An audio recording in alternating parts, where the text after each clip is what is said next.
Hi all.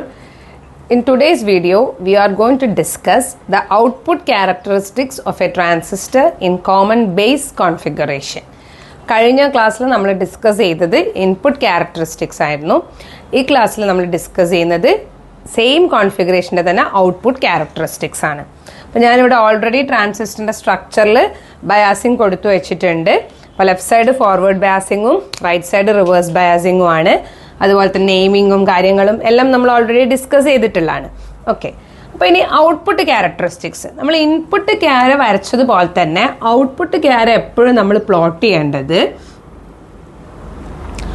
Output voltage, അതായത് output സൈഡിൽ വരുന്ന വോൾട്ടേജ് VCB വേഴ്സസ് അവിടെ വരുന്ന കറണ്ട് IC. അപ്പോൾ നമ്മൾ കോൺസ്റ്റൻ്റ് ആയിട്ട് എടുക്കുന്ന എന്താണ്, ഇൻപുട്ട് കറണ്ടായ I ആണ് നമ്മൾ കോൺസ്റ്റൻ്റ് ആക്കി എടുക്കുന്നത്. I ആണ് നമ്മൾ കോൺസ്റ്റൻ്റ് ആക്കി വെക്കുന്നത്. ഓക്കെ, അപ്പോൾ രണ്ട് കേസസ് ആയിട്ടാണ് ഇവിടെയും നമ്മൾ ഡിസ്കസ് ചെയ്യാൻ പോകുന്നത്. ഫസ്റ്റ് കേസ് എന്ന് പറഞ്ഞു കഴിഞ്ഞാൽ കേസ് 1, ഈ VCB എന്ന് പറയുന്നത് റിവേഴ്സ് ബയാസിങ് ആണല്ലോ. അവിടെ നമ്മൾ ഫോർവേഡ് ബയാസിങ് കൊടുക്കുകയാണെങ്കിൽ that is VCB greater than 0 volt. അപ്പോൾ ഇവിടെ ഫോർവേഡ് ബയാസിങ് ആവും കളക്ടർ ബേസ് ജംഗ്ഷൻ. അപ്പോൾ നമ്മുടെ ഗ്രാഫിൽ നമ്മളത് ഈസിനെസ്സിന് വേണ്ടിയിട്ട് ഈ സൈഡിലേക്കാണ് പ്ലോട്ട് ചെയ്യാൻ ഉദ്ദേശിക്കുന്നത്. അപ്പോൾ ഇവിടെ ബയാസിങ് ചേഞ്ച് ആവും. ഇത് ഗ്രേറ്റർ ദാൻ എന്ന് പറയുമ്പോൾ ഇവിടെ എങ്ങനെ വരും, ഇവിടെ പോസിറ്റീവ് വരും, ഇവിടെ നെഗറ്റീവ് വരും. അപ്പോൾ ഇത് എന്തുപോലെ ആക്ട് ചെയ്യും, ഒരു PN ഡയോഡ് പോലെ ആക്ട് ചെയ്യും. അപ്പോൾ കട്ട് ഇൻ വോൾട്ടേജ് കഴിയുമ്പോൾ തന്നെ കറണ്ട് ഷാർപ്പായിട്ട് ഇൻക്രീസ് ചെയ്യാൻ തുടങ്ങും. Any values of emitter current എത്ര ആക്കിയാലും എന്താണ്, അതായത് എമിറ്റർ കറണ്ട് 1 മില്ലി ആംപിയർ വെച്ചാലും 2 മില്ലി ആംപിയർ വെച്ചാലും ഒക്കെ ഇവിടെ കറണ്ട് ഷാർപ്പായിട്ട് ഇങ്ങനെ ഇൻക്രീസ് ചെയ്യുന്ന, കട്ടിൻ വോൾട്ടേജ് കഴിയുമ്പോൾ കറണ്ട് ഷാർപ്പായിട്ട് ഇൻക്രീസ് ചെയ്യുന്ന ഒരു കണ്ടീഷൻ ആയിരിക്കും ഉണ്ടാവുക.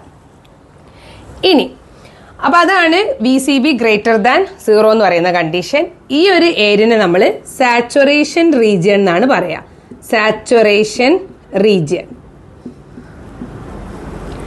ഇപ്പോൾ സാച്ചുറേഷൻ റീജിയൻ അതിനെ വിളിക്കാൻ കാരണം എന്താണ്, നമ്മൾ ഓൾറെഡി ബയാസിങ് കണ്ടീഷനിൽ പറഞ്ഞിട്ടുണ്ട്, ഇവിടെയും ഫോർവേഡ് വന്നു കഴിഞ്ഞാൽ ദാറ്റ് ഈസ് സാച്ചുറേഷൻ, അഥവാ എന്ത് സ്റ്റേറ്റ് ആയിരിക്കും, ഓൺ സ്റ്റേറ്റ് ആയിരിക്കും. അതുകൊണ്ടാണ് ഇതൊരു ഡയോഡിനെ പോലെ കറണ്ട് ഷാർപ്പായിട്ട് ഇൻക്രീസ് ആവുന്നത്.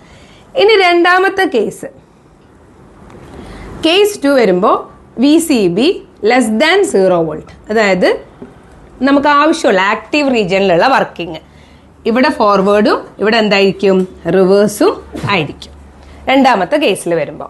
അപ്പോൾ രണ്ടാമത്തെ കേസിൽ വരുമ്പോൾ ഇവിടെ ഫോർവേഡ് ആണ്, ഇവിടെ റിവേഴ്സ് ആണ്. I is equal to 0 milli ആംപിയറിൽ എടുക്കുക.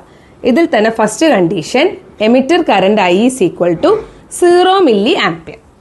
അപ്പം നമ്മളിവിടെ ഈ കേസ് 2ൽ യൂസ് ചെയ്യുന്ന ഒരു ഇക്വേഷൻ ഉണ്ട്. ആ ഇക്വേഷൻ എന്ന് പറയുന്നത് കളക്ടർ കറണ്ട് എന്ന് പറയുന്നത് alpha times of IE plus leakage കറണ്ടായ ICBO ആണ്. ഈ ഇക്വേഷനിലേക്ക് നമ്മൾ കറക്റ്റായിട്ട് സബ്സ്റ്റിറ്റ്യൂട്ട് ചെയ്യാൻ പഠിച്ചു കഴിഞ്ഞാൽ വളരെ സിമ്പിളാണ്, ഈസി ആയിട്ട് ഈ ഔട്ട്പുട്ട് ക്യാര ഓർത്ത് വെക്കാം. അപ്പോൾ നമ്മൾ ആദ്യത്തെ കണ്ടീഷൻ എന്താണ്, I is equal to 0 milli ampere. അപ്പോൾ ഇവിടെ 0 മില്ലി ആംപിയർ ആകുമ്പോൾ ഈ ടേം വെട്ടിപ്പോവും, ICBO മാത്രമേ ഉള്ളൂ. അപ്പോൾ IC is equal to ICBO. അപ്പോൾ എമിറ്റർ കറണ്ട് ഇല്ലെങ്കിലും ഈ സൈഡിൽ ഒരു കറണ്ട് ഫ്ലോ ചെയ്യുന്നില്ലെങ്കിലും ചെറിയൊരു കറണ്ട് ഔട്ടിൽ കിട്ടും. That is because of the leakage current. അപ്പോൾ ആ ലീക്കേജ് കറണ്ട് മുഖേന വരുന്ന ചെറിയൊരു current flow. Okay, so this is the condition I is equal to 0 milli ampere. ഇതിനെയാണ് നമ്മൾ എന്ത് വിളിക്കേണ്ടത്, കട്ട് ഓഫ് സ്റ്റേറ്റ് എന്ന് വിളിക്കുന്നത്, അല്ലെങ്കിൽ കട്ട് ഓഫ് റീജിയൻ എന്ന് വിളിക്കുന്നത്. ഓക്കെ, ഇനി അടുത്ത കേസ് എന്ന് പറഞ്ഞിട്ടുണ്ടെങ്കിൽ, അതായത് കേസ് 2ൽ തന്നെ രണ്ടാമത്തെ കണ്ടീഷൻ എന്ന് പറയുന്നത്, സെക്കൻഡ് കണ്ടീഷൻ എന്ന് പറയുന്നത് I നമ്മളൊരു 2 മില്ലി ആംപിയർ ആക്കുക. I is equal to 2 milli ampere കൊടുക്കുക. അപ്പോൾ ഈ ഇക്വേഷൻ പ്രകാരം എന്ത് വരും, IC എന്ന് പറയുന്നത് ലീക്കേജ് കറണ്ട് വളരെ കുറവാണ്. IC will be equal to alpha times IE. പക്ഷേ ഈ ആൽഫിന്റെ വാല്യൂ ഒരു 0.95നും 0.98ന്റെയും ഇടയിലാണ് ഉണ്ടാവുക. അപ്പോൾ നമുക്ക് ഇതിനെ IC approximately equal to IE എന്ന് എടുക്കാം. എത്രയാണോ IE വരിക അത്ര തന്നെ ആയിരിക്കും IC ഉണ്ടാവുക. എത്ര നമ്മൾ VCB കൂട്ടിയാലും നമുക്ക് എന്തെന്നെ കിട്ടും, എന്താണോ IE അത് തന്നെ IC ആയിട്ട് വരും. അപ്പം നമ്മൾ എത്ര കൂട്ടിയാലും ഇതിങ്ങനെ കോൺസ്റ്റന്റ് ആയിട്ട് വരും. ഇനി വേറൊരു വാല്യൂവിന് എടുത്താലും ഇങ്ങനെ തന്നെ ആയിരിക്കും, വേറൊരു വാല്യൂവിന് എടുത്താലും ഇങ്ങനെ തന്നെ ആയിരിക്കും. അതായത് ഇപ്പോൾ ഇവിടെ say I is equal to നമ്മൾ എടുത്തത് 2 മില്ലി ആംപിയർ ആണ്. ഇനി നമ്മൾ 4, 5, 6 എത്ര മില്ലി ആംപിയേഴ്സിന് എടുത്താലും ഇതുപോലെയാണ് ഉണ്ടാവുക.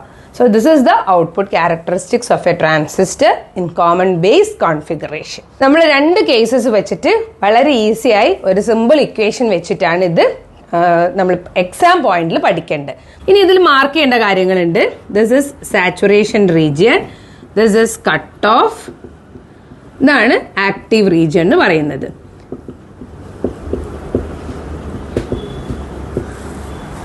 Okay, thank you.